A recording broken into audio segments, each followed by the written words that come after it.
Kenji stared at the drawing until his hands began to shake. The crayon strokes were unmistakably Yuki's.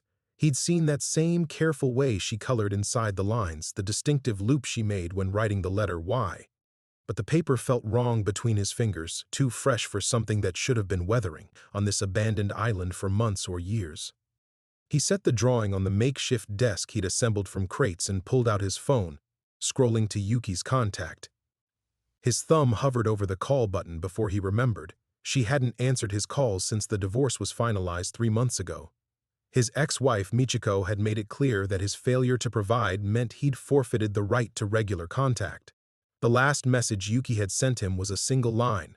"Stop trying to fix everything, Dad. Some things stay broken." The administrative building groaned around him as the evening wind intensified. Kenji had chosen this structure for his temporary base camp because it seemed the most stable, its concrete walls thick enough to withstand the typhoons that regularly battered this stretch of the East China Sea. The government contract was straightforward: demolish the remaining unsafe structures before winter storms could scatter debris into shipping lanes. 3 months of work, enough pay to cover his debts and maybe rent a small apartment back in Osaka. He'd been desperate enough to take a job that no one else wanted. Hashima Island sat 30 minutes by ferry from Nagasaki, but it might as well have been on another planet. The coal company had evacuated everyone in 1974 when the mines became unprofitable, leaving behind a concrete graveyard of modernist apartment blocks that had once housed over 5,000 workers and their families. For 50 years, the island had been slowly crumbling into the sea. But standing here now, surrounded by the hollow shells of homes and schools and shops, Kenji felt an unsettling familiarity. The layout of the streets seemed logical to him, as if he'd walked them before. When he'd explored the island that afternoon, he'd known instinctively which stairwells would be blocked by debris and which pathways would lead to dead ends. The wind rattled the windows, and Kenji glanced up to see one of the higher apartment blocks silhouetted against the darkening sky. For just a moment, he could have sworn he saw a light flickering in a 7th-floor window, not electric light, but the warm glow of a kerosene lamp. He rubbed his eyes and looked again. Darkness. The isolation was already getting to him. That's what he told himself as he heated a can of curry over his portable burner and tried to focus on practical matters. Tomorrow he'd start with the most damaged buildings on the island's eastern edge, where decades of salt spray had eaten through the concrete support beams. He had industrial demolition experience from his construction crew back in Osaka, though he'd never worked alone on a project this size. His phone buzzed. For a wild moment, he hoped it might be Yuki, but the message was from Tanaka, his former foreman. "How's Ghost Island treating you? Found any buried treasure yet?" Kenji typed back, "Just ghosts so far, and a lot of concrete to break. You sure about this gig? Seemed sketchy when you described it. Government pays that well for demo work?" Kenji had wondered the same thing. The Ministry of Infrastructure representative who'd hired him, a thin man named Watanabe with nervous eyes, had paid half the contract fee up front in cash. When Kenji asked why they didn't use a proper demolition company, Watanabe had mumbled something about budget constraints and the need for discretion. "Just remove the structures marked on your map," he'd said. "Don't worry about the rest." The map sat on Kenji's desk now, next to Yuki's impossible drawing. Red X marks indicated which buildings to demolish, mostly the apartment blocks near the island's center. The administrative building where he was staying, along with several structures near the old mine entrance, were marked with green circles. "Preserve historical integrity," Watanabe had written in the margins. A sharp crack echoed from somewhere outside, like concrete splitting under stress. Kenji grabbed his flashlight and stepped onto the building's front steps. The beam cut through the darkness, illuminating the narrow street that led toward the apartment complex. Nothing moved, but the sound came again, definitely from one of the residential buildings. Probably just thermal expansion as the temperature dropped. These concrete structures had been baking in the sun all day and were now cooling rapidly in the night air, perfectly normal for buildings this old and poorly maintained. But as Kenji turned to go back inside, his flashlight beam swept across a window in the nearest apartment block, and he froze. There, pressed against the glass on the 3rd floor, was the clear outline of a small handprint, a child's handprint. The light wavered in his grip as he tried to keep it steady on the window. When the beam found its target again, the handprint was gone. Kenji stood frozen on the steps for a full minute, his flashlight beam dancing across the empty window. The rational part of his mind cataloged possible explanations, condensation patterns, old grease stains, tricks of shadow and light.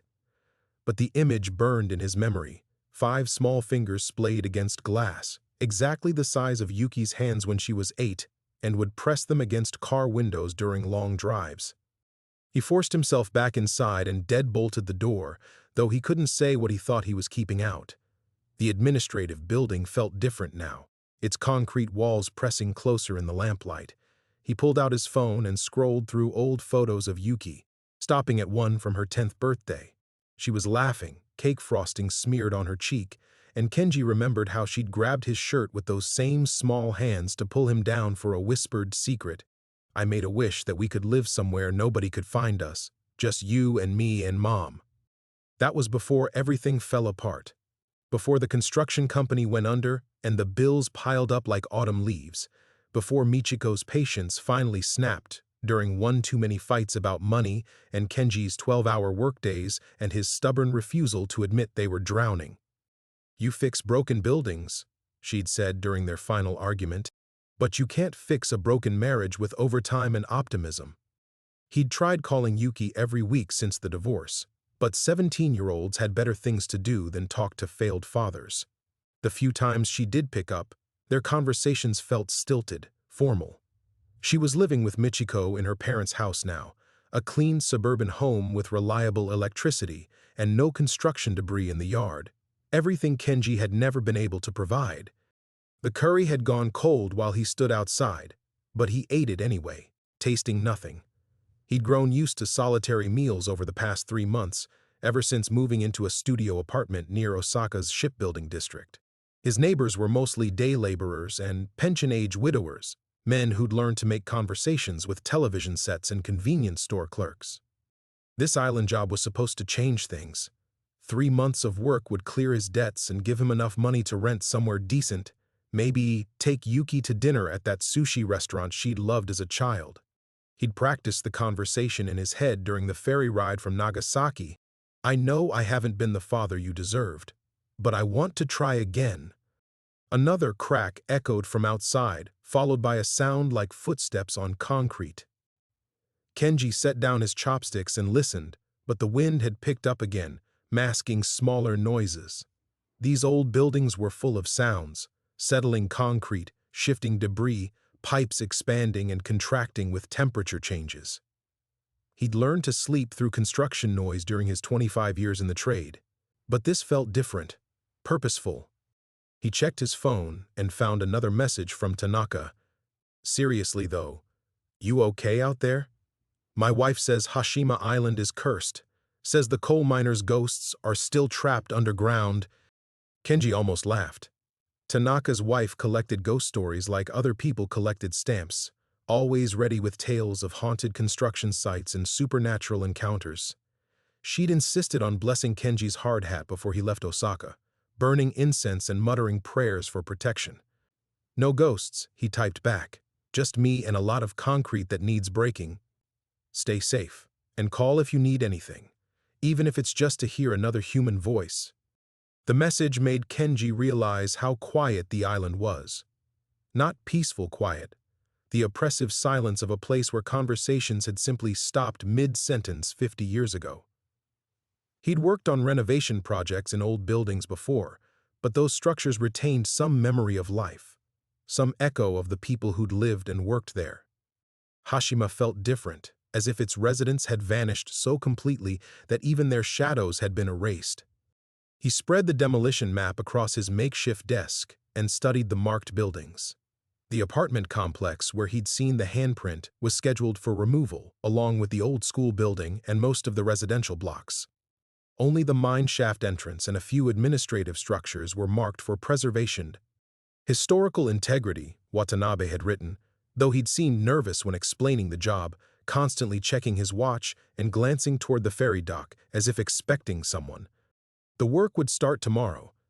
Kenji had learned demolition through necessity rather than training. When buildings couldn't be saved, someone had to know how to bring them down safely. He'd developed an intuitive sense for structural weak points, could read the language of stress fractures and load-bearing compromises. It was honest work, even if it meant erasing the last traces of people's lives. Outside, the wind howled between the abandoned buildings, carrying what sounded almost like voices calling to each other across empty streets. Kenji pulled his sleeping bag closer and tried not to think about small handprints pressed against dark windows, or daughters who'd learned to stop needing their fathers, or the way Yuki's drawing had felt too fresh in his weathered hands. Kenji woke to the sound of his phone buzzing against the concrete floor. The screen showed 3:47 a.m., and for a disorienting moment, he couldn't remember where he was. Then the reality of the administrative building's bare walls and the distant crash of waves against concrete brought it all back. Hashima Island, the demolition job. Yuki's impossible drawing still lying on his makeshift desk. The phone had stopped buzzing, but the notification showed a missed call from an unknown number. No voicemail. Probably a wrong number or telemarketer, though it seemed late even for that. He was about to set it aside when the phone rang again. The same unknown number. "Hello?" His voice came out hoarse. Silence. Not dead air, but the kind of quiet that felt occupied, as if someone was there but choosing not to speak. "Hello?" He tried again. The line went dead. Kenji stared at the phone's glowing screen, unease crawling up his spine. He'd left contact information with the ministry office in case of emergencies, but who would call at this hour? And why hang up when he answered? He was still puzzling over it when he heard something that made his blood freeze. The distinct sound of his name being called from somewhere outside the building. Kenji. The voice was faint but unmistakable. A woman's voice carried on the night wind. It seemed to come from the direction of the apartment blocks, the same area where he'd seen the handprint. He grabbed his flashlight and moved to the window, cupping his hands against the glass to peer out. The beam revealed nothing but empty streets and the dark hulks of abandoned buildings. But as he watched, a light flickered in one of the upper floors of the nearest apartment complex. Not the warm kerosene glow he'd imagined earlier, but the cold blue-white of a fluorescent bulb. That was impossible. The island's power had been cut decades ago. He'd checked the electrical systems himself when he'd arrived. Every line was dead, every transformer corroded beyond function. Kenji. The voice came again, clearer this time, and his heart nearly stopped. It sounded like Michiko. His rational mind screamed that it couldn't be her. She was in Osaka, probably asleep in her parents' house, probably hadn't spoken his name in months except in frustration. But the voice pulled at something deep in his chest, the part of him that had never stopped hoping she might call, might say she wanted to try again. He found himself at the door, his hand on the bolt, before common sense reasserted itself. Even if it was somehow Michiko, which it wasn't, couldn't be, what was she doing on this abandoned island in the middle of the night? How would she have gotten here? The next ferry wasn't scheduled until tomorrow afternoon. The light in the apartment building flickered again, and this time he could swear he saw a silhouette in the window. A woman's figure, standing still as if watching him, waiting. His phone buzzed with a text message from the same unknown number, "Come home." The two words hit him like a physical blow. Michiko used to say that to him every night when he worked late, when he stayed at job sites until the light failed and came home to cold dinner and her worried frown. "Come home," she'd text, and somehow those simple words made every cramped apartment they'd shared feel like sanctuary. But this wasn't her. This was some cruel trick of isolation and exhaustion, his mind conjuring the voices he most wanted to hear. He'd read about castaways and Arctic explorers experiencing similar hallucinations after days alone. Another message appeared. "We're waiting for you." Kenji's hands were shaking now as he typed back, "Who is this?" The response came immediately, room 712. "The door is open." Against every instinct for self-preservation, Kenji found himself studying the apartment building through the window, counting floors, 7 stories. If there was really someone up there, if this wasn't all some elaborate delusion, They would have had to climb 7 flights of stairs in a building that had been abandoned for 50 years. They would have had to somehow restore power to at least one unit. They would have had to know not just his phone number, but exactly which phrases would cut deepest. The smart thing would be to ignore it. To wait until morning, then radio for the emergency pickup he'd been promised if the job became untenable. To go back to Osaka and find honest work that didn't involve mysterious contracts and children's drawings that shouldn't exist. But as he stood there in the darkness, Kenji realized he'd already made his choice. Maybe it was the 3 months of silence from his daughter, or the bitter loneliness that had become his constant companion, or simply the desperate hope that something, anything, might make sense of the wreckage his life had become. He unlocked the door and stepped into the night, flashlight in one hand, phone in the other, walking toward the building where impossible lights beckoned from the 7th floor, and abandoned this job before it cost him more than money. But as he turned to leave, his phone buzzed one final time. "She needs you, Kenji. Yuki needs you." And despite everything, his fear, his doubt, his knowledge that this was wrong, he found himself walking toward the building's dark entrance. The entrance to the apartment building gaped before him like an open mouth, its steel doors long since rusted off their hinges. Kenji's flashlight beam cut through the darkness beyond, revealing a lobby thick with decades of debris, chunks of fallen concrete, twisted metal, and the skeletal remains of what had once been mailboxes. The smell hit him immediately. Mold, decay, and something else he couldn't identify.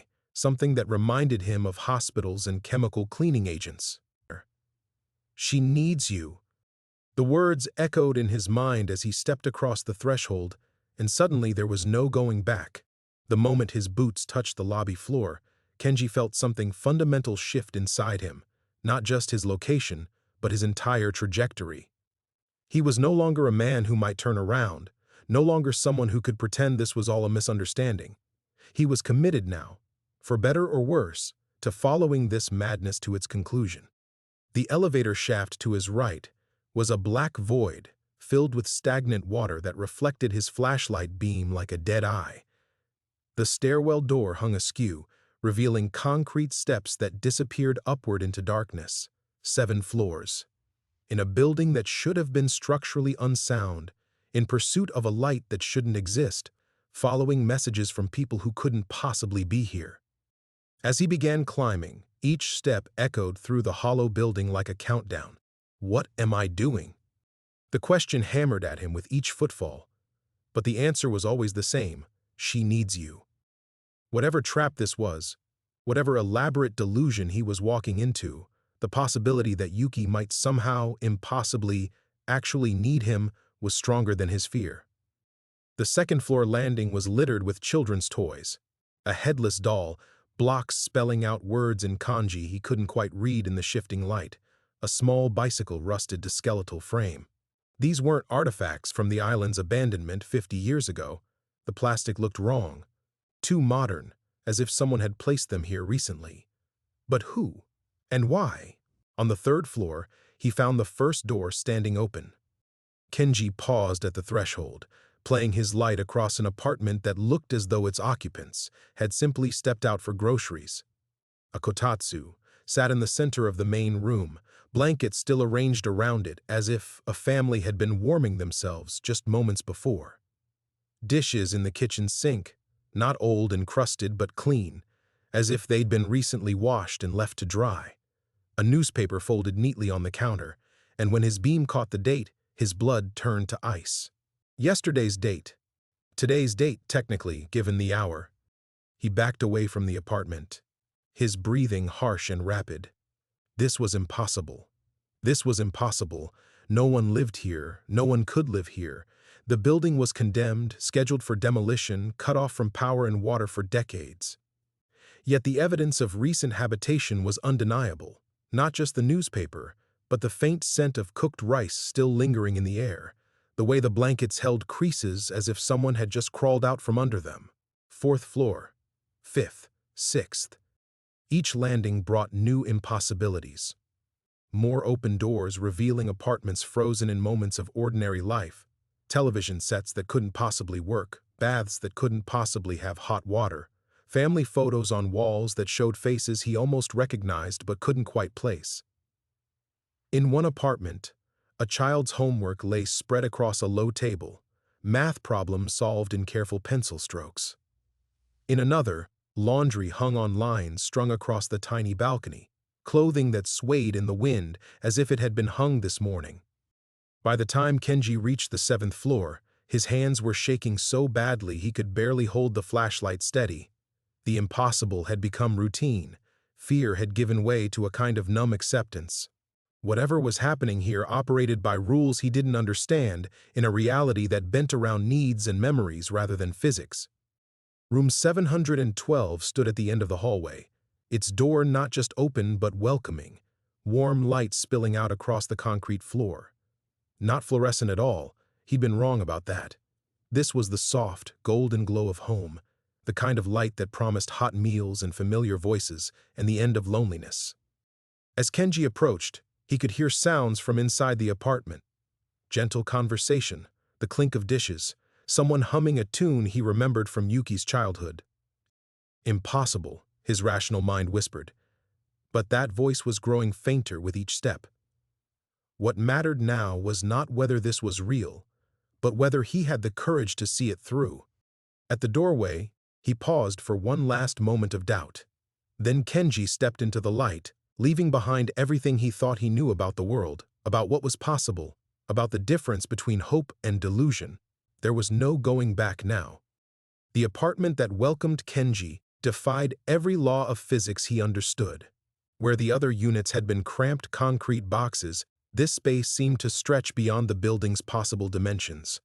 Warm tatami mats covered floors that should have been raw concrete.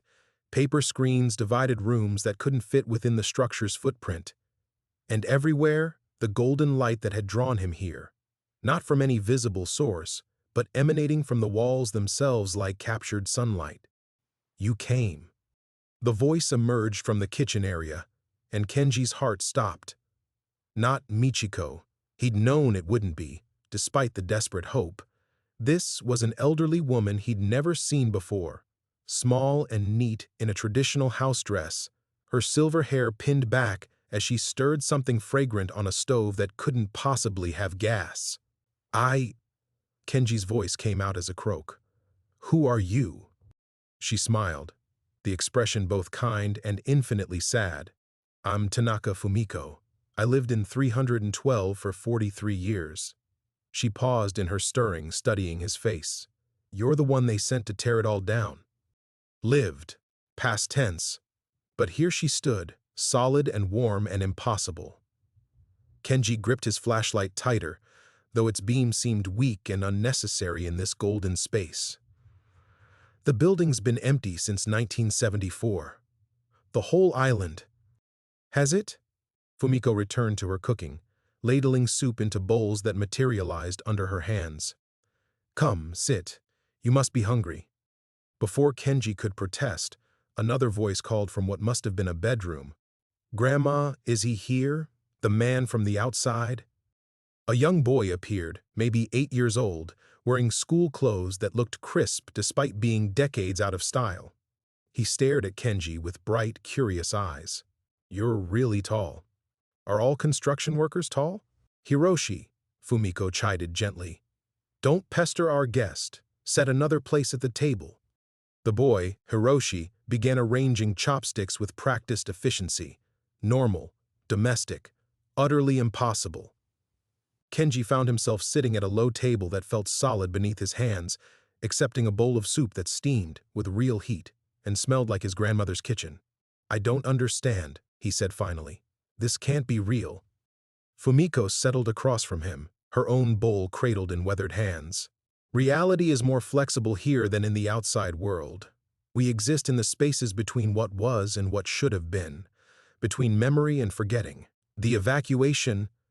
There was no evacuation. Hiroshi spoke matter-of-factly while slurping his soup. They told everyone to pack light, said the boats would come back for the rest, but the boats never came back. Instead, the forgetting started. Kenji set down his chopsticks, his appetite vanishing. Forgetting? Fumiko nodded slowly. They came in white coats with machines that hummed like wasps. They would take someone, a neighbor, a friend, a family member, and when they brought them back, pieces were missing. Names, faces, the way home felt safe. Little by little, people stopped remembering who they had been. But you remember. Some of us learned to hide.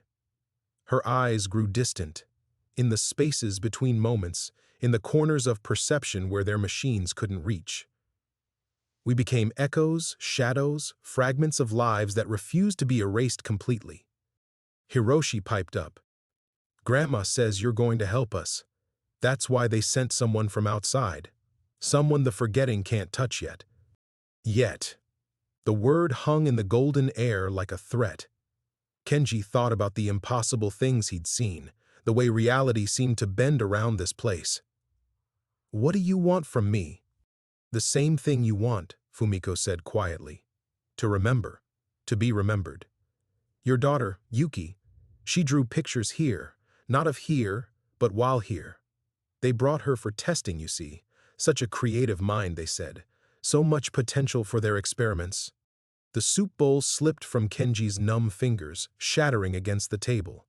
But even as the porcelain broke, it reformed, the soup flowing backward into wholeness. Nothing stayed broken here, it seemed. Nothing except the people. Yuki was never, she's in Osaka, she's safe. Time moves differently in the forgetting, Hiroshi said, his young face serious beyond his years. Past and future blur together. They took her memories of being here, but memories leave shadows. The drawing you found, that was her shadow remembering. Kenji's hands were shaking again. Where is she? Where is my daughter? Safe, Fumiko assured him quickly. Return to the outside world with carefully edited memories. But the tests left scars, and scars can be traced backward.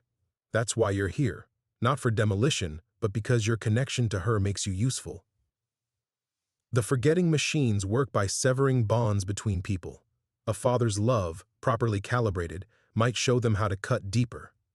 The golden light flickered, just for a moment, and Kenji glimpsed the true apartment beneath.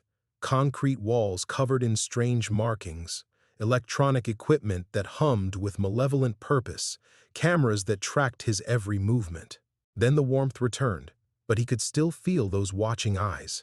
They're observing us now, aren't they? He whispered. Fumiko nodded. They're always watching.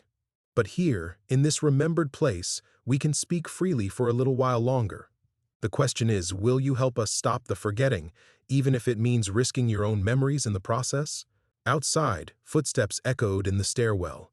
Heavy boots, climbing steadily upward. Coming for him. The footsteps grew louder, deliberate and unhurried. Whoever was climbing those stairs knew exactly where to find him. How long do we have? Kenji's voice came out steadier than he felt. Fumiko closed her eyes, tilting her head as if listening to something beyond the approaching boots. Not long. They've let you see enough. Now they want to measure your reaction, test how deep the connection to your daughter runs. Hiroshi abandoned his soup bowl. Moving to a window that shouldn't exist. Through glass that couldn't be there, Kenji glimpsed not the Sea of Japan, but a laboratory corridor lined with white doors. Behind each door, shadows moved. People pacing, sitting, staring at walls with empty expressions. The forgotten ones, the boy explained without looking back. They keep them close for additional testing. Sometimes they remember fragments, a song, a face, the taste of their mother's cooking. When that happens, they go back to the machines. The golden light pulsed like a heartbeat, and Kenji felt something fundamental shifting in his chest. Not fear anymore, but rage. They experimented on children, on my daughter.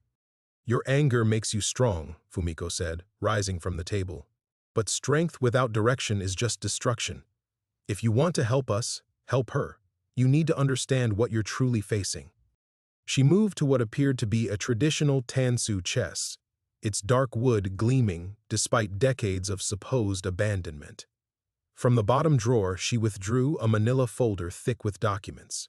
When she opened it, Kenji saw photographs of children, medical charts, brain scans marked with incomprehensible notations. And there, third page down, Yuki's school photo from 2 years ago. His hands trembled as he picked up the file. The official letterhead read Hashima Memorial Research Facility, Cognitive Restructuring Division. Beneath Yuki's photo, clinical notes described her exceptional neuroplasticity and advanced pattern recognition capabilities. The final entry, dated just 8 months ago, was stamped with a single word in red ink: completed. What did they do to her? The question came out as a growl. Memory transplantation trials, Fumiko said quietly. They wanted to see if they could transfer specific skills and knowledge between subjects without the recipient remembering the source. Your daughter's artistic abilities, her way of seeing patterns, they copied it, stored it, tried to implant it in others. The footsteps had reached the 6th floor, but they'd slowed. Kenji heard doors opening and closing, a methodical search, buying time or letting tension build deliberately. Hiroshi turned from the impossible window. They're bringing Dr. Sato. He likes to watch when they take someone new. We can hide you, Fumiko offered.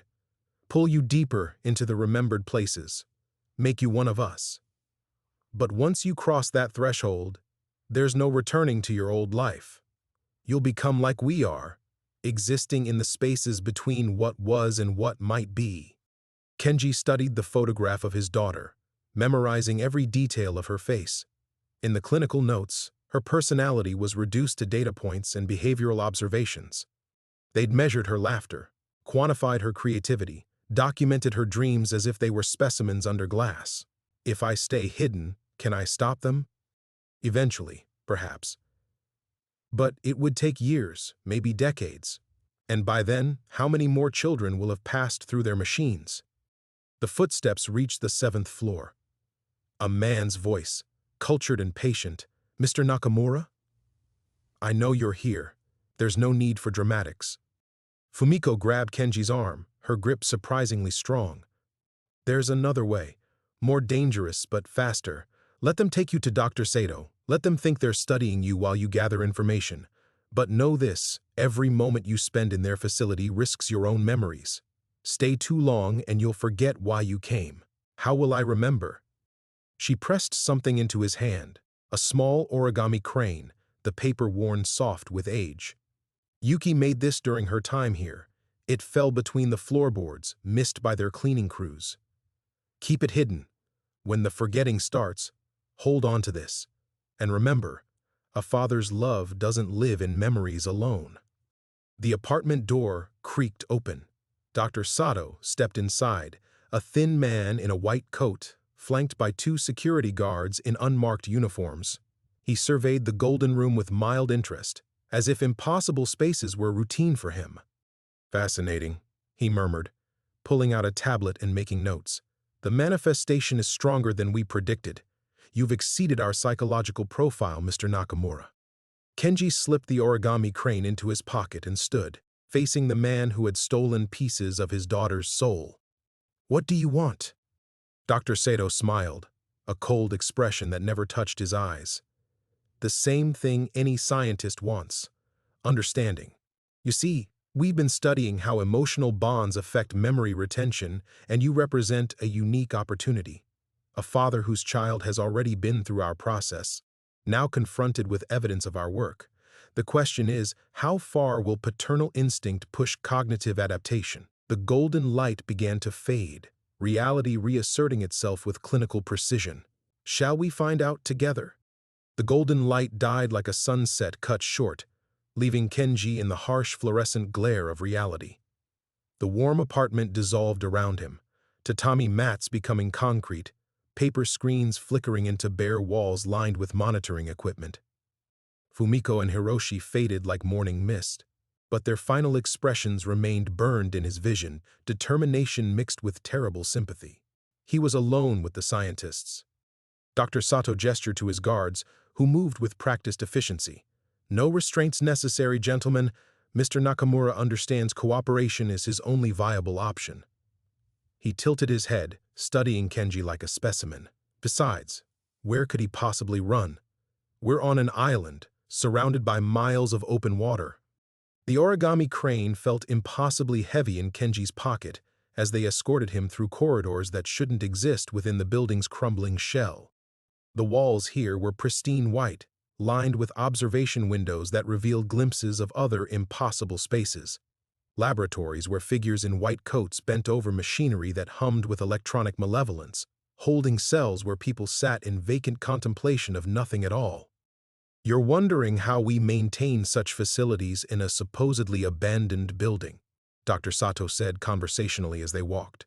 The answer is quite simple. We never left. The coal mining operation was merely cover for our primary research. When it became untenable to maintain the fiction of a civilian population, we simply edited the historical record. Amazing how malleable public memory becomes when you control the right documents. They passed a window that made Kenji's blood freeze.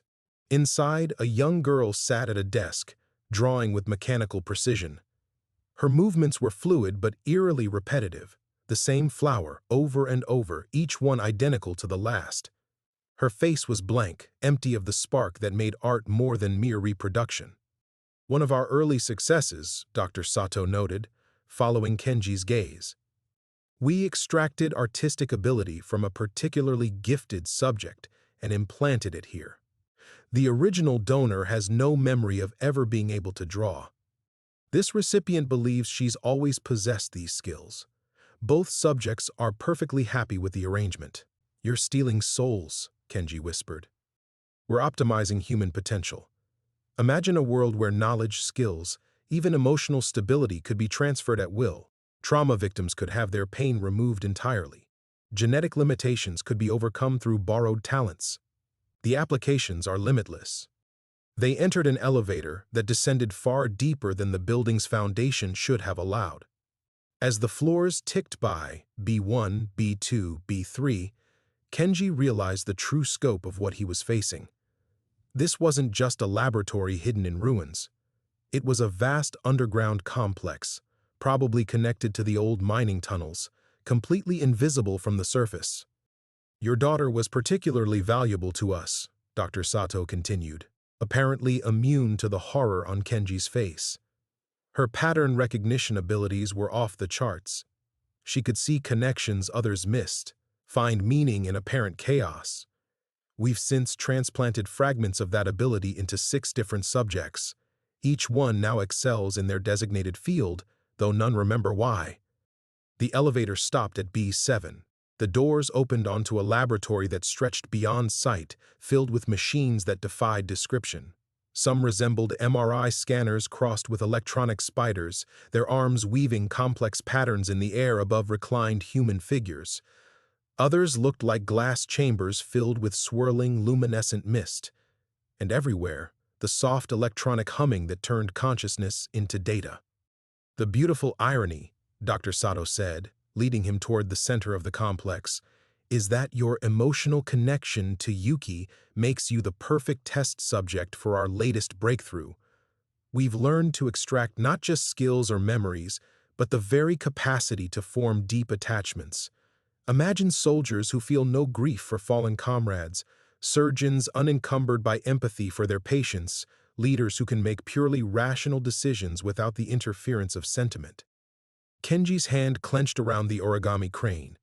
Yuki's fingers had folded this paper, her breath had warmed it, her love had shaped it from flat nothingness into something beautiful. No machine could quantify that. No scientist could reduce it to data points and behavioral algorithms. You can't steal love, he said. Dr. Sato's smile widened. Can't we? We've already proven that memory is malleable, that skills can be transferred, that personality itself is nothing more than patterns in neural firing. Love, Mr. Nakamura, is simply another pattern. Complex, certainly, but ultimately reducible to its component parts. They stopped before the largest machine Kenji had ever seen, a towering construction of glass and metal that pulsed with inner light. Inside its chambers, dozens of people floated in suspension, connected by cables that snaked into their skulls like technological parasites. Welcome to the memory garden, Dr. Sato said, where we grow new selves from the fragments of the old. Your contribution will be invaluable, a father's love, pure and desperate, ready to be harvested. The guards moved to flank him, but Kenji didn't resist. Not yet. He needed to understand this place, map its weaknesses, find a way to free not just the forgotten souls around him, but the piece of his daughter they had stolen. The ordeal was beginning, but so was his chance for answers. The memory garden's chambers hissed open with hydraulic precision, releasing tendrils of metallic vapor that tasted like copper and despair. Dr. Sato gestured toward the largest pod with the casual air of a host offering refreshments. "Please, Mr. Nakamura, the process works best when subjects are relaxed." Kenji's plan had been simple. Let them think he was cooperating while gathering intelligence, find the central controls, sabotage everything from within. But staring into that glass coffin with its nest of neural interfaces, he realized how naive he'd been. These weren't the crude experiments of some backwater facility. This was technology decades ahead of anything he'd imagined possible.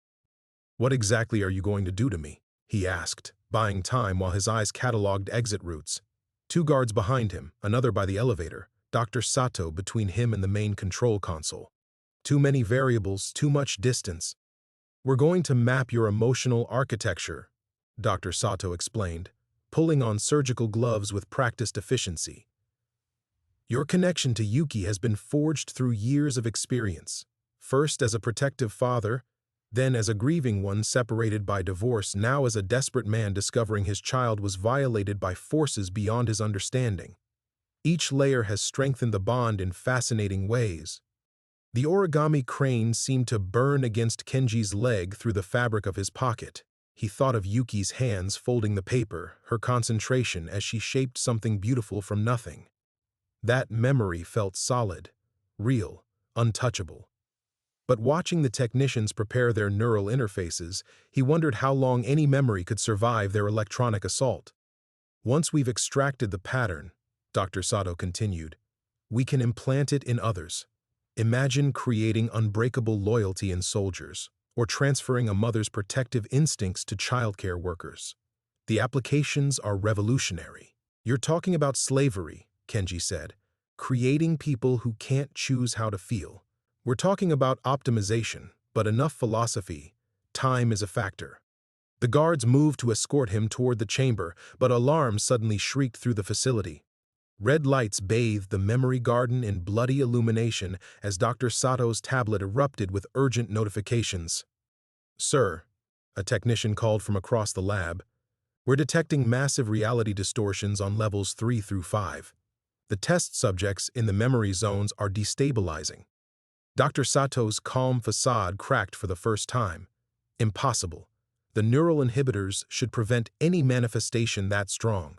"The readings are off the charts," the technician insisted. "It's like they're all remembering at once." Hope flared in Kenji's chest.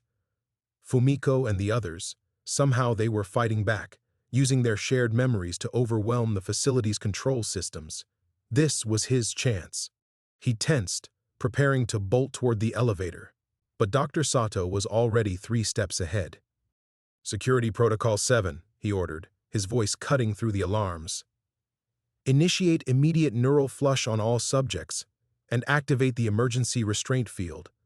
The air around Kenji suddenly felt thick as molasses. An invisible force pressed against him from all directions, making movement impossible. He could breathe, could speak, but his limbs felt encased in concrete. Advanced technology again. Something that could manipulate localized gravity or electromagnetic fields to create perfect immobilization. "I'm disappointed," Dr. Sato said, approaching with a neural interface headset. "I had hoped you might cooperate willingly. Now we'll have to extract your memories the difficult way." Through the facility's speaker system, Kenji heard distant screams echoing from the upper levels. The voices of the forgotten ones as their makeshift rebellion was crushed, their carefully preserved memories scrubbed away again. Fumiko's golden apartment, Hiroshi's young wisdom, the warm space they'd carved out between forgetting, all of it being erased in real time. "Stop," he pleaded. "They weren't hurting anyone." "They were contaminating our research environment," Dr. Sato replied, fitting the neural crown around Kenji's immobilized head. "We've spent years conditioning those subjects to accept their edited memories. Tonight's manifestation will set us back months." The interface activated with a sound like breaking glass inside Kenji's skull. Immediately, he felt foreign presence invading his thoughts, cold electronic fingers rifling through his most precious moments. His first glimpse of newborn Yuki, teaching her to ride a bicycle, the pride in her eyes when she showed him her artwork. Each memory was catalogued, measured, copied. Remarkable emotional density, Dr. Sato murmured, studying readouts that reduced Kenji's love to graphs and data streams. We'll definitely want to preserve this pattern for future use. The screams from above had stopped. The red lights faded back to sterile white. Whatever resistance the Forgotten Ones had mounted was over, crushed beneath the weight of technological superiority. Kenji felt his own memories beginning to blur at the edges as the neural interface dug deeper. In desperation, he reached mentally for the origami crane, trying to hold on to that one perfect symbol of his daughter's creative spirit. But even that was slipping away, becoming just another data point in Dr. Sato's inhuman equation. The darkness closed in, and with it came the terrible certainty that he had failed everyone. Yuki, Fumiko, himself, and all the souls trapped in this electronic hell. The forgetting had begun. The neural interface burrowed deeper, data streams flowing like acid through the corridors of Kenji's mind. But as Dr. Sato's machine cataloged and copied his memories, something unexpected happened. The deeper it probed, the more it revealed not just Kenji's experiences, but traces of everyone who had touched those same moments. In his memory of teaching Yuki to fold paper cranes, he suddenly saw her teacher's face with impossible clarity. Fumiko, 20 years younger, guiding small fingers with infinite patience. In the recollection of Yuki's first gallery showing, he glimpsed a familiar figure in the background. Hiroshi, barely out of college, working as a janitor and watching the young artist with knowing eyes that had seen too much. The revelation hit him like a physical blow. They hadn't just experimented on these people. They had woven them into his life deliberately, systematically for decades. Fascinating, Dr. Sato murmured, watching the readouts spike in ways that clearly surprised him. Your neural patterns are triggering cascade recognitions. The subjects weren't just random test cases. They were specifically chosen for their connections to you. The machine dug deeper, and more impossible memories surfaced. The construction foreman who'd recommended him for this job wasn't some government bureaucrat. It was the forgotten man from Building 3, his face reconstructed through surgical precision, but his voice, now that Kenji truly listened, unmistakably the same. The divorce lawyer who'd helped his wife take everything had been unusually thorough, almost cruel in her precision, because she'd been programmed with extracted memories of legal brilliance stolen from someone else's mind. You're all connected, Kenji gasped through the neural invasion.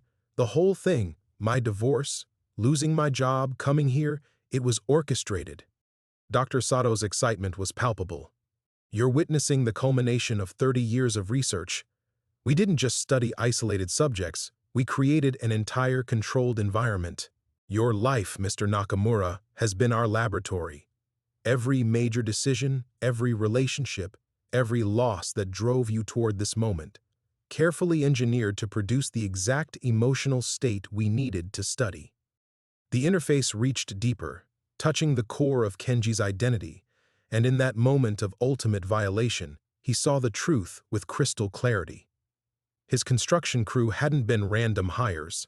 They'd been positioned assets, each one a forgotten soul recycled through new identities. His neighbors, his drinking buddies, even the clerk at the convenience store where he'd bought cigarettes after signing his divorce papers, all of them fragments of people who'd passed through this facility, their memories harvested and personalities rebuilt to serve as supporting characters in the elaborate fiction of his life. But there was something else. As the machine mapped his neural pathways, he realized it was reading not just his memories, but the ghost traces of everyone whose consciousness had touched his through those manufactured connections. Every handshake, every conversation, every moment of shared humanity had left microscopic imprints that the advanced, scanning technology was now unwittingly revealing. Through Fumiko's touch, he saw her original memories. Not the sanitized version they'd left her with, but her true past as Dr. Elena Volkov, the lead researcher who'd first developed the memory extraction process before being horrified by its applications. Her resistance hadn't been recent.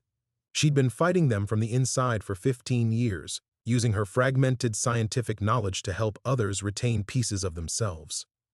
Through Hiroshi's brief contact, he glimpsed the boy's real identity, Dr. Sato's own son, aged artificially through experimental treatments, his young genius twisted into a weapon against his father's work. The man who'd seemed barely past college was actually past 40, his body and mind warped by decades of forced memory cycling. And through the construction foreman's manufactured persona, he saw the most devastating truth of all. The man's original identity was Yuki's grandfather, his own father reported dead in a construction accident 23 years ago, but actually the facility's first successful long-term subject. They'd been using him to manipulate Kenji's life from the beginning, feeding information about his son's psychology to create the perfect emotional pressure points. Impossible, Dr. Sato breathed, watching the cascade of revelations flood his screens. The pattern recognition is beyond our theoretical models. You're not just remembering, you're assembling a complete map of our operational network through neurological archaeology. The truth crashed over Kenji like a tsunami of understanding. He wasn't just a random victim who'd stumbled onto their conspiracy.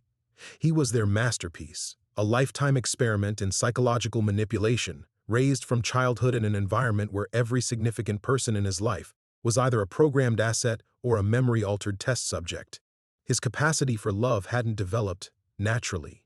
It had been carefully cultivated through engineered relationships designed to create the deepest possible emotional bonds that could then be studied, quantified, and harvested.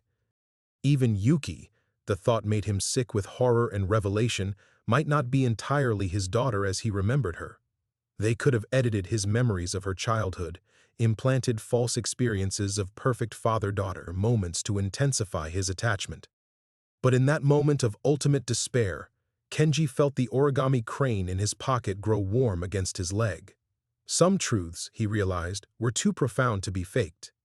Love might be manipulatable, but the specific way Yuki had always stuck her tongue out slightly when concentrating on delicate folds, that micro detail was too random, too perfectly imperfect to be artificially constructed.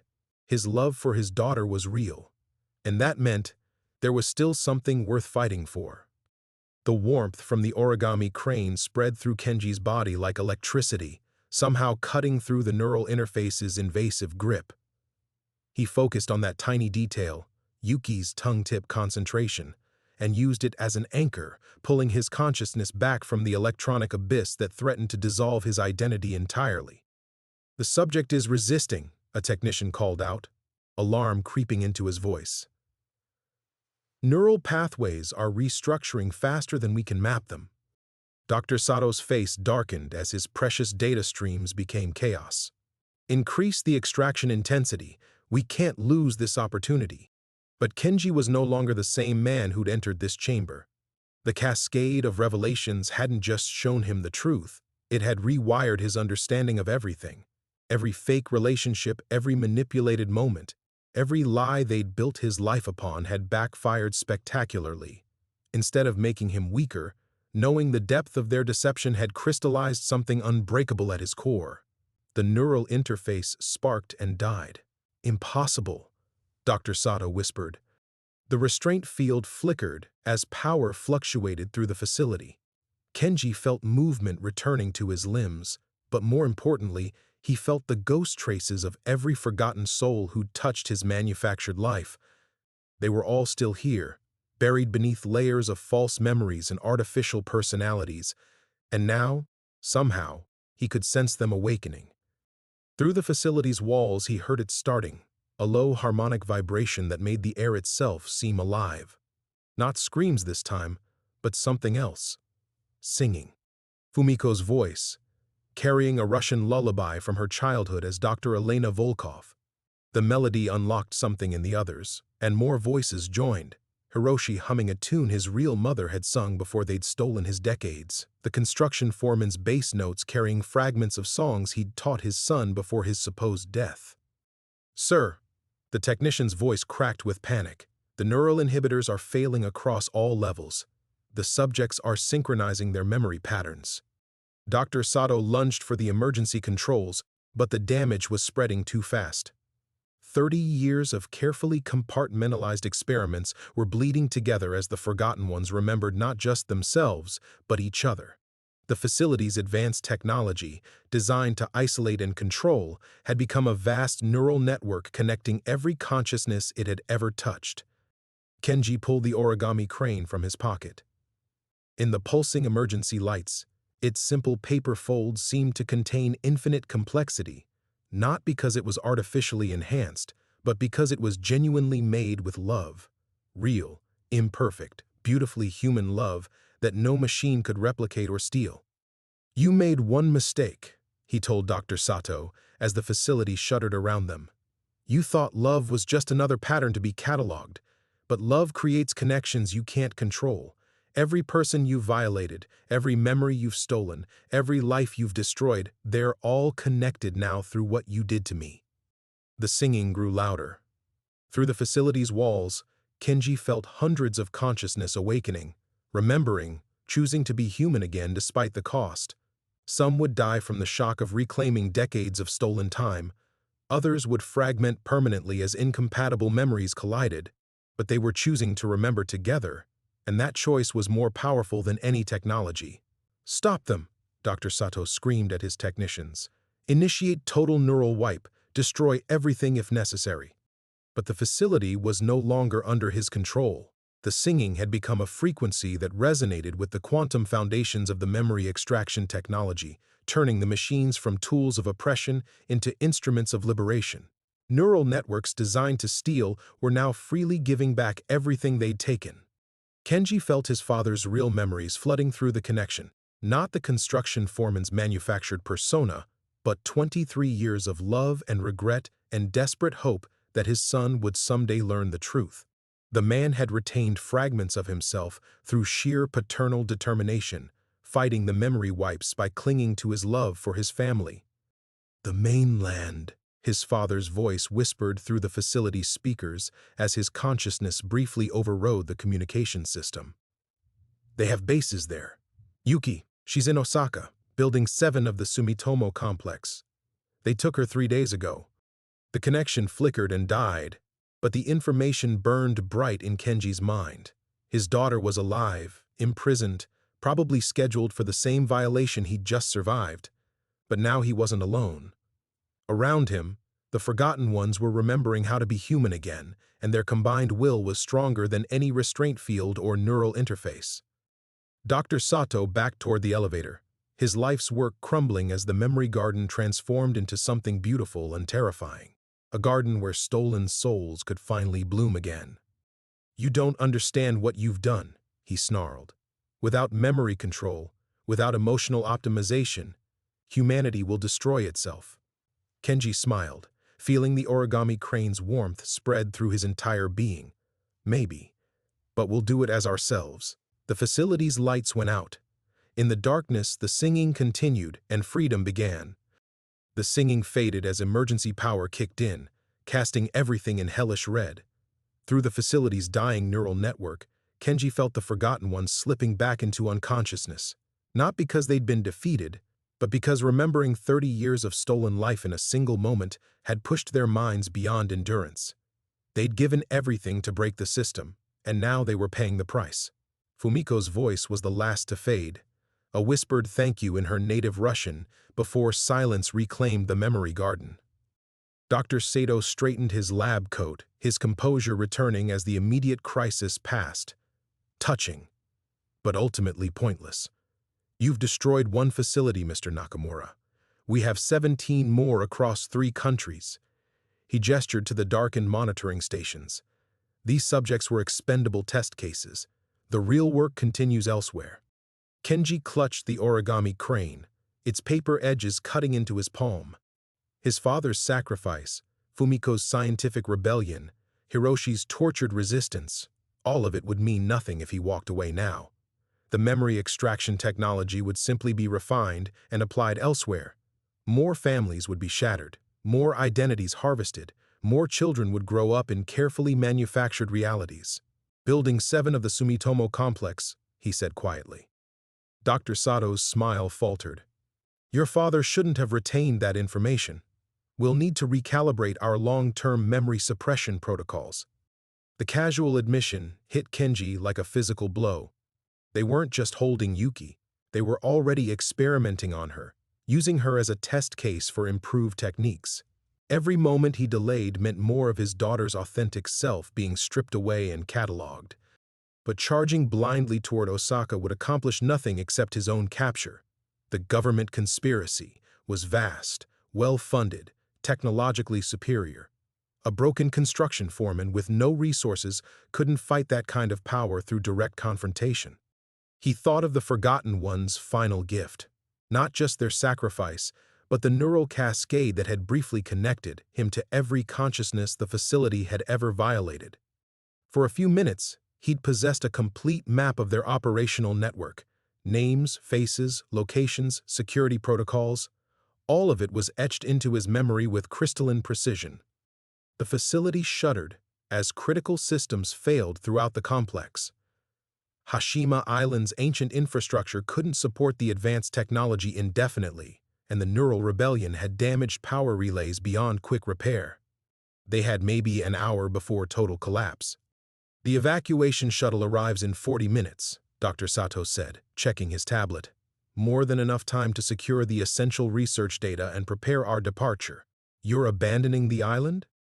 This location has outlived its usefulness. Too isolated for our expanded operations. Dr. Sato's expression grew thoughtful. Though we did learn something valuable from tonight's events. Emotional resonance can overwhelm neural inhibitors under specific conditions. We'll need to factor that into future facility designs. Even now, faced with total failure, he was already planning how to weaponize what had happened. The man wasn't evil in any conventional sense. He was something worse. A scientist so convinced of his own righteousness that other people's humanity had become invisible to him. Kenji made his choice. I'll make you a deal, he said. Dr. Sato paused in his data collection. You're hardly in a position to negotiate.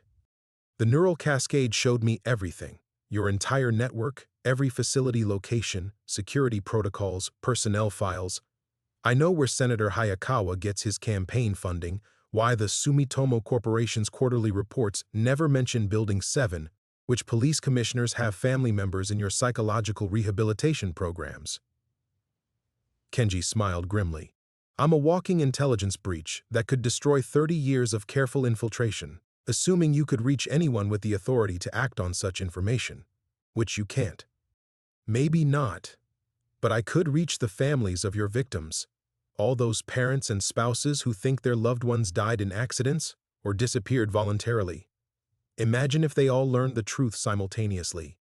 Imagine the media attention, the investigations, the international outcry. Dr. Sato's tablet slipped slightly in his hands. Public exposure was clearly the one scenario he hadn't prepared for. What do you want? My daughter, unharmed, unaltered, released immediately. In exchange for your silence? In exchange for my life. Kenji held up the origami crane. You want to study authentic human emotion? Here's the purest sample you'll ever find. A father's love strong enough to trade his own existence for his child's freedom. Take my memories, my identity, everything that makes me who I am. Use me as your perfect test subject. But let Yuki go first. The facility's emergency lights flickered as power failed in another section. Time was running out for both of them. Dr. Sato stared at the crane with genuine scientific fascination. Remarkable. You'd accept complete ego death to save someone who might not even remember you correctly. She's my daughter. That's all that matters. In the dying facility, surrounded by the remnants of countless destroyed lives, Kenji waited for an answer that would determine whether love truly was stronger than the machines designed to harvest it. Dr. Sato's fingers trembled as he reached for the origami crane, his scientific hunger warring with practical caution. You understand what you're proposing? Complete memory extraction isn't reversible. We'd be mapping every neural pathway, every emotional connection, every thought that makes you. You. The process alone could take weeks. I understand. Kenji held the crane steady, though his hand shook. But I want proof of Yuki's release first. Video confirmation, live feed, something that shows she's safe and free. Impossible. The mainland facilities don't report to. Then we have nothing to discuss. Kenji turned toward the facility's emergency exit, counting on Dr. Sato's obsession to stop him. Wait. The word came out strangled, desperate. Dr. Sato's entire life work was walking away, taking with it the most sophisticated emotional data he'd ever encountered. There might be an accommodation we could arrange. The emergency lighting flickered again, casting dancing shadows across the memory garden's ruined equipment. Through the failing systems, Kenji could feel the ghost traces of the forgotten ones. Not gone, but sleeping, their consciousness fragments scattered through the dying neural network like seeds waiting for spring. Dr. Sato pulled out a satellite phone, his movements sharp with frustration. Dr. Yamada. Yes, it's an emergency authorization. Subject 847 in the Osaka facility. Immediate release protocol. A pause. I don't care about the schedule. Release her now and transmit confirmation. As they waited, Kenji studied the man who'd destroyed so many lives in pursuit of understanding human nature. There was something almost tragic about Dr. Sato's complete inability to recognize the irony that his greatest scientific discovery was standing right in front of him, not in any machine or data stream, but in a father's willingness to sacrifice everything for his child. The phone buzzed. Dr. Sato held up the screen, showing a grainy video feed of Yuki walking out of a modern office building, confused but unharmed. She looked older, more tired than Kenji remembered, but her movements were her own. No vacant stare, no mechanical gestures. They hadn't broken her yet. Satisfied? Kenji nodded, though his heart was breaking. He'd never see her again, never know if she'd understand why he'd made this choice. But she was alive and free, and that was enough. The extraction chamber is still functional, Dr. Sato said, leading him toward a section of the facility that hadn't been damaged. We'll need to work quickly. The island's power grid won't last much longer. As they walked through corridors lined with monitoring equipment, Kenji felt the weight of everything he'd learned settling into his bones. The neural cascade had shown him not just the scope of the conspiracy, but its fundamental weakness.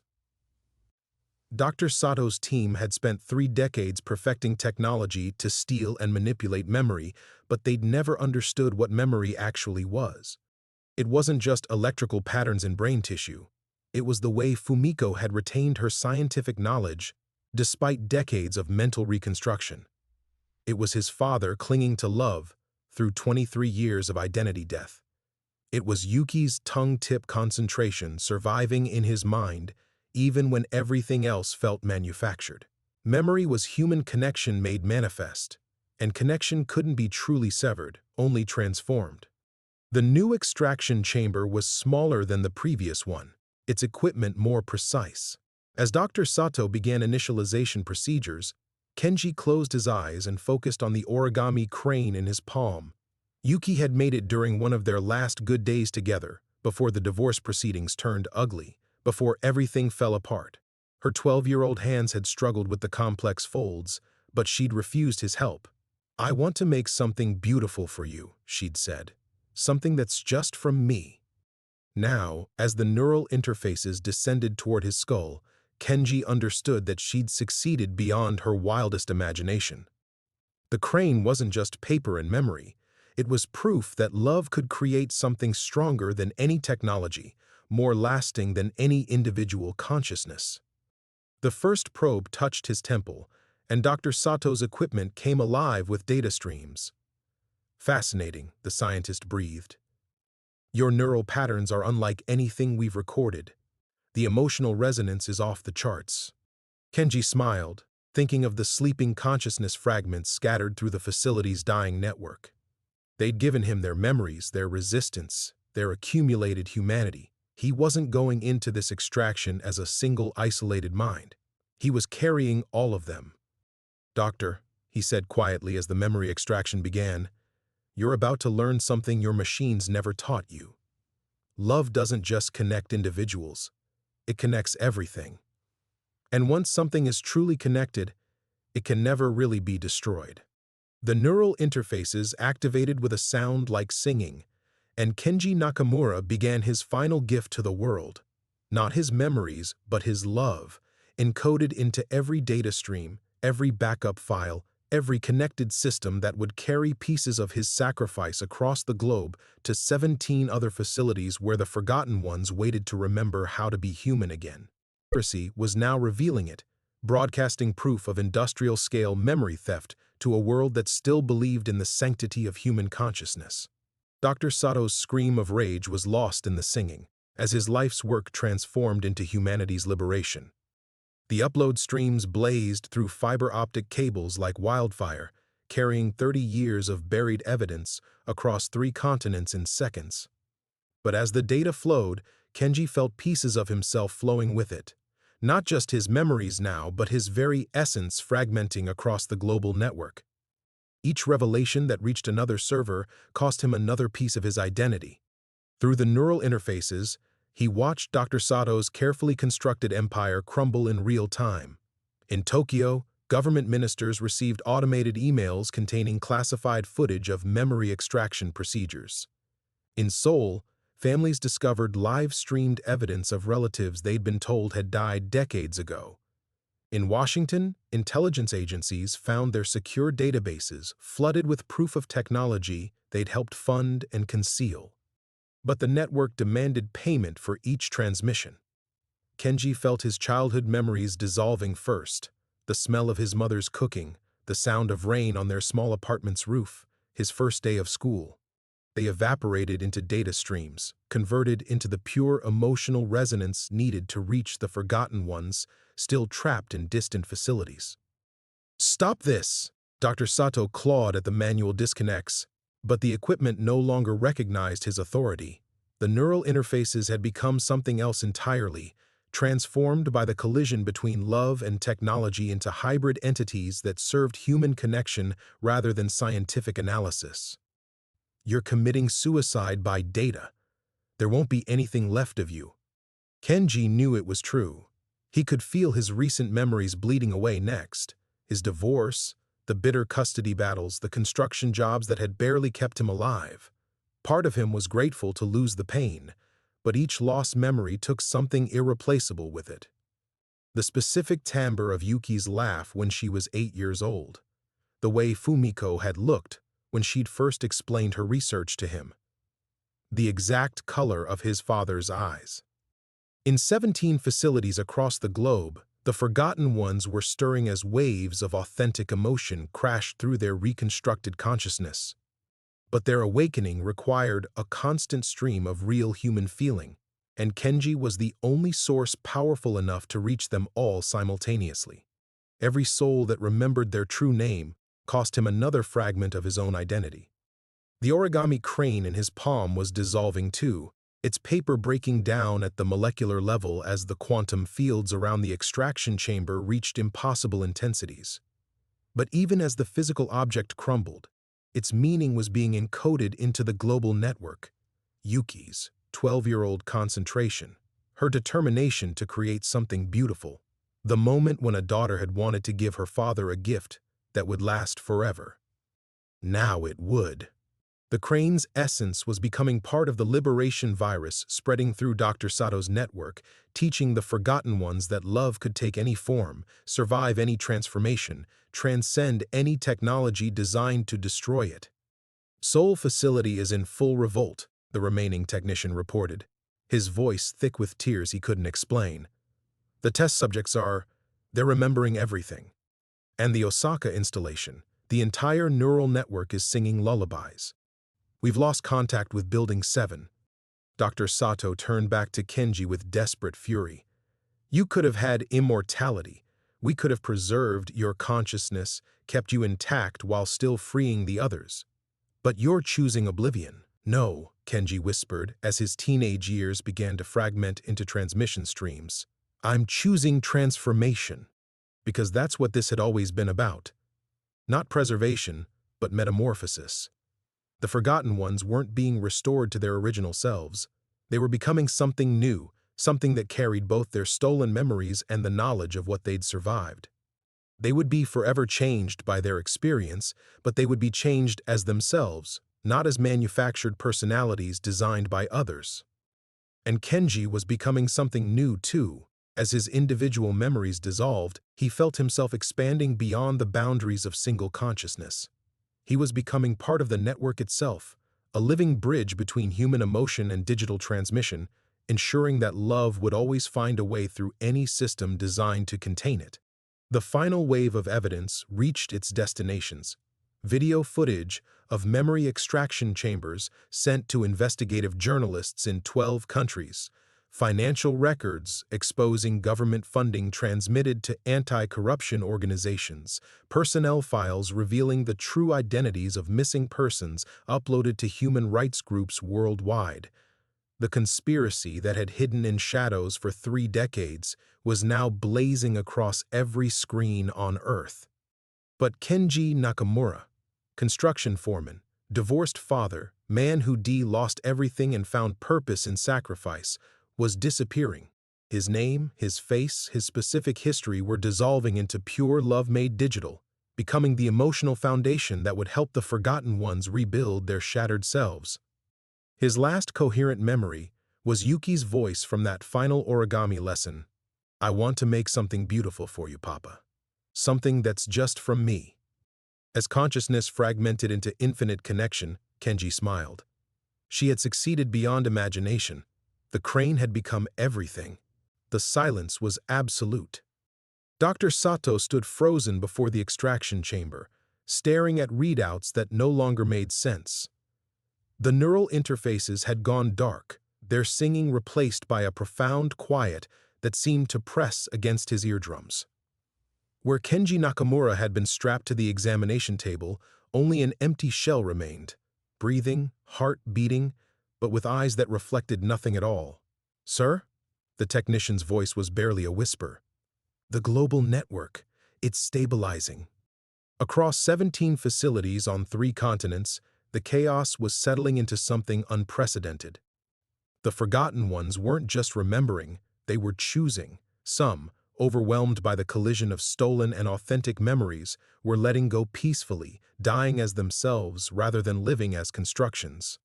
Others were fragmenting and rebuilding, becoming hybrid personalities that carried both their original identities and the wisdom of their captivity. In Seoul, a man who'd been designated Subject 847 for 15 years was sitting in his cell, tears streaming down his face as he whispered his grandmother's name. He remembered both the lullaby she'd taught him and the technology that had tried to steal it. The memory wasn't pure anymore. It was layered with loss and recovery, but it was his. In Osaka's Building 7, Dr. Yamamoto was frantically documenting what she was witnessing. Test subjects were forming connections with each other, sharing fragments of the emotional resonance that had awakened them. They were creating a new kind of collective consciousness, not the sterile network the technology had intended, but something warm and chaotic and utterly human. And everywhere, threading through the quantum channels like a permanent presence, was something that had once been Kenji Nakamura, not his memories or his personality, but the essential pattern of his love, protective, stubborn, willing to sacrifice everything for connection. The forgotten ones could feel it when they reached for each other across the network, a foundation of warmth that made trust possible again. Dr. Sato's hands shook as he accessed the damage reports. 30 years of carefully constructed cover stories were dissolving under media scrutiny. Government officials were resigning in 3 countries. The Sumitomo Complex's executive board was being arrested in real time. Everything he'd built was burning. But worse than the professional destruction was what he felt when he looked at the empty chair where Kenji had made his final choice. A hollowness that his own reconstructed memories couldn't explain away, something that might have been regret if his manufactured personality had been capable of such authentic emotion. "The mainland governments are mobilizing," the technician reported. "Military transports heading for all facility locations. They're going to shut everything down." Dr. Sato nodded absently. Of course they were. The technology was too dangerous now, contaminated by something that couldn't be controlled or replicated. The age of memory theft was ending, not because humanity had grown more ethical, but because love had proven to be a virus their systems couldn't contain. In Osaka, Yuki Nakamura was sitting in a hospital room, surrounded by social workers and police officers who didn't know how to explain what had happened to her. The medical tests showed no signs of memory extraction, no neural damage, no evidence that she'd been held captive for days. But her own memories were crystal clear. The facility, the tests, her father's final visit. She clutched the origami crane he'd given her, its simple paper form somehow heavier now, as if it carried more than just her childhood memories of making it. When she closed her eyes and held it close, she could almost feel something vast and warm and protective, like her father's presence stretched across impossible distances. The social worker was explaining temporary custody arrangements, but Yuki wasn't listening. She was thinking about the last thing her father had said, that love could survive any transformation. She didn't understand what had happened to him, but she could feel the truth of his words in the crane's precise folds. Meanwhile, across the globe, the Forgotten Ones were taking their first steps as free beings in decades. Some were dying, their consciousness too fragmented to survive the collision with truth. Others were emerging from facilities that government forces were already moving to contain. They carried with them stories that would reshape humanity's understanding of memory, identity, and the technologies that promised to perfect both. They also carried something else, the permanent presence of a man who'd chosen to become love itself, rather than let that love be destroyed. They would never know his name or his specific history, but they would feel his sacrifice in every connection they made, every relationship they rebuilt, every moment they chose to trust again despite everything they'd endured. The extraction chamber finally powered down completely, its neural interfaces going dark. Dr. Sato stood alone with his failures, surrounded by the wreckage of his life's work. Outside, military helicopters were approaching Hashima Island. The age of Forgotten Ones was ending. The age of Remembered Ones, complex, damaged, but authentically human, was beginning. And somewhere in the quantum spaces between memory and data, between individual and collective consciousness, a father's love continued to sing its infinite origami song. The military helicopters circled Hashima Island like mechanical vultures, their rotors churning the gray morning air. Dr. Sato watched them through the laboratory windows as soldiers rappelled onto the concrete wasteland where this had all begun. In 12 hours, they would strip the facility clean, classifying every piece of equipment, every document, every trace of 30 years' worth of memory theft. The official story was already being written, a rogue research project, unauthorized experiments, tragic but isolated incidents. But in an Osaka hospital room, Yuki Nakamura was proving that some truths couldn't be classified away. She sat cross-legged on the narrow bed, the origami crane balanced on her palm as social workers shuffled papers and whispered about placement options. Her grandmother was flying in from Kyoto, they explained. Temporary arrangements until the authorities could piece together what had happened to her father. Missing person cases were complex, they said, especially when the circumstances were unclear. Yuki nodded at appropriate moments, but her attention was focused on the crane. When she held it close to her chest, she could feel something vast and warm flowing through the paper. Not memory exactly, but presence. A protective awareness that surrounded her like invisible arms. Miss Nakamura? The lead social worker, a kind woman with tired eyes, leaned forward. I know this is difficult, but we need to ask about your father's state of mind. His behavior in the weeks before he disappeared. He wasn't crazy, Yuki said quietly. The crane's paper seemed to pulse with warmth at her words, and he didn't abandon me, he saved me. The adults exchanged glances. The girl's medical records showed no signs of trauma, no evidence of captivity or abuse. Her stories about underground facilities and memory extraction sounded like elaborate fantasies, except that government officials were being arrested across 3 countries for crimes that exactly matched her descriptions. In Seoul, Subject 847 was remembering his name, Park Min-jun, age 63, disappeared from a train station 15 years ago. He sat in his cell as military personnel processed the facility's shutdown, tears streaming down his weathered face as he whispered his grandmother's lullaby. The melody was fractured now, layered with technological interference and the echoes of stolen years, but it was his. When he reached the chorus, he felt something else singing along, a presence that made harmony possible even in discord. The soldiers were efficient and professional as they disconnected the neural networks. They treated the awakened subjects with careful compassion, recognizing trauma victims even if they couldn't understand the technology that had created them. But they couldn't shut down what had become permanently woven into the quantum infrastructure itself. In Building 7 of the Sumitomo complex, Dr. Yamamoto was frantically documenting her final observations as security teams prepared to seal the facility. The test subjects weren't just remembering, they were actively choosing which memories to keep, which identities to rebuild, which fragments of their stolen selves were worth preserving. Some chose to let go of everything, dying peacefully as the manufactured personalities collapsed. Others were constructing hybrid identities that carried both authentic and reconstructed elements.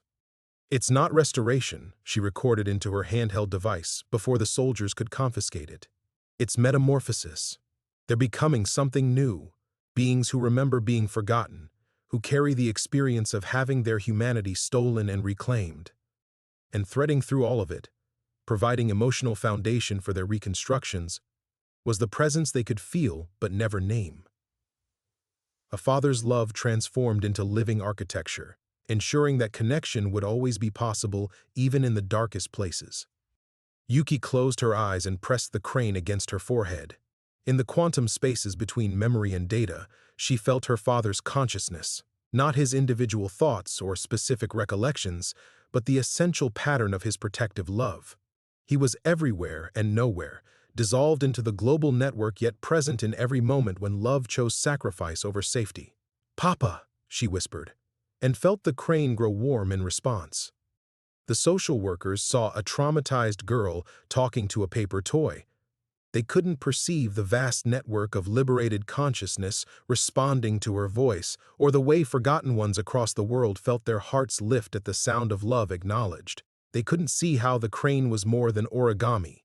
It was a bridge between individual identity and collective healing, proof that some transformations made love stronger rather than destroying it.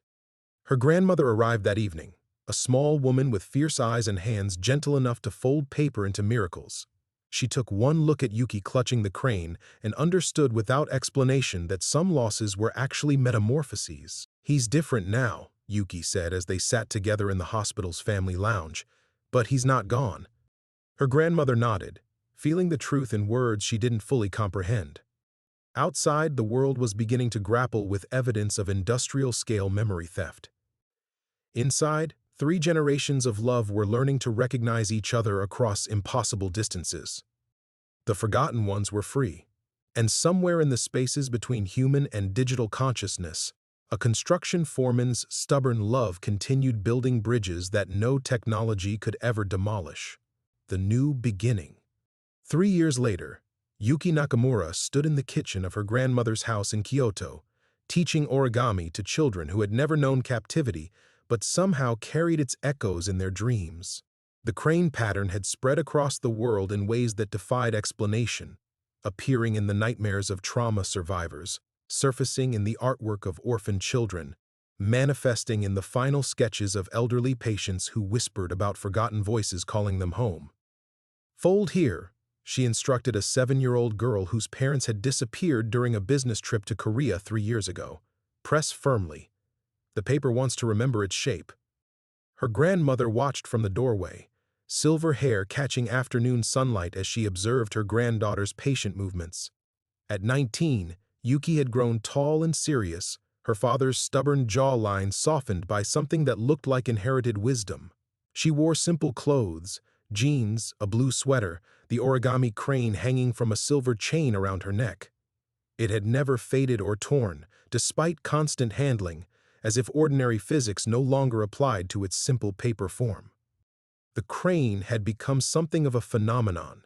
Photographs of similar figures appeared regularly on social media, always folded by children, always appearing during moments of profound loss, always accompanied by stories of comfort that arrived from impossible sources. Scientists studied them, religious leaders interpreted them, grief counselors incorporated them into therapy without understanding why they worked. Yuki knew.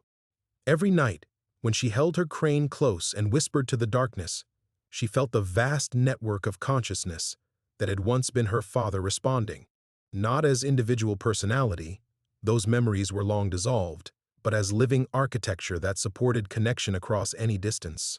The forgotten ones, now scattered across the globe and rebuilding their shattered lives, all carried pieces of his transformed love within their healing. "Why cranes?" asked Dr. Yamamoto, who visited monthly as part of her ongoing research into collective trauma recovery. She sat at the kitchen table, notebook carefully closed, having learned that forcing documentation interfered with the delicate processes she was trying to understand. "Because they fly between earth and sky," Yuki answered, helping the 7-year-old perfect her final fold. "Papa always said construction was about building bridges. This is just a different kind of bridge." Through the kitchen window, they could see Kyoto's ancient temples rising between modern buildings, layers of history learning to coexist rather than replace each other. The city had become a gathering place for the recovered ones, those former test subjects who had chosen integration over erasure. They came seeking something they couldn't name but always found in the paper workshops Yuki's grandmother had started hosting. Park Min-jun was among the regulars. Now 66, his hair completely white, he spent Tuesdays teaching children the lullabies he'd reclaimed from technological theft. His voice was scarred from years of forced silence, but when he sang, something warm and protective seemed to fill the room, the same presence that lived in Yuki's crane, ensuring that no melody would ever be truly lost. Subject 847 died on Hashima Island, he told newcomers who asked about his experiences. Park Min-jun was reborn in a soul facility. But I am neither of those beings. I am something that carries both stories and refuses to be ashamed of either. The government inquiries had ended with carefully worded reports and substantial compensation payments. 17 facilities closed, hundreds of personnel relocated to conventional research positions, thousands of families receiving official confirmations of deaths they had grieved for decades.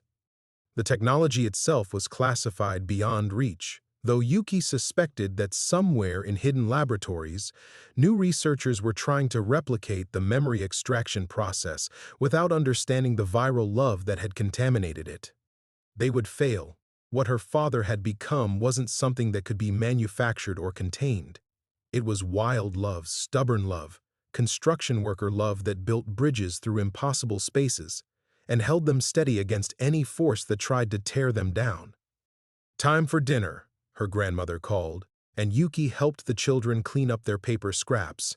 Each took their completed crane home, simple gifts that would provide comfort during nightmares, strength during losses, proof that some love transcended every technology designed to destroy it. That night, Yuki sat on her bedroom windowsill, holding her crane up to the moonlight. The paper glowed faintly, as if lit from within by accumulated starlight and accumulated devotion. "Good night, Papa," she whispered. Across 17 countries, in homes and hospitals and halfway houses where the forgotten ones were learning to be human again, paper cranes warmed in response to her voice. And in the quantum spaces between memory and dream, a transformed love settled deeper into the world's hidden infrastructure, ensuring that connection would always be possible, that no consciousness would ever again face the darkness alone. The forgotten had become the remembered, the broken had become the whole, and somewhere between individual identity and collective healing, love had proven itself stronger than any force that sought to contain it. The new beginning was everywhere, patient as folded paper, enduring as a father's promise, infinite as the space between earth and sky.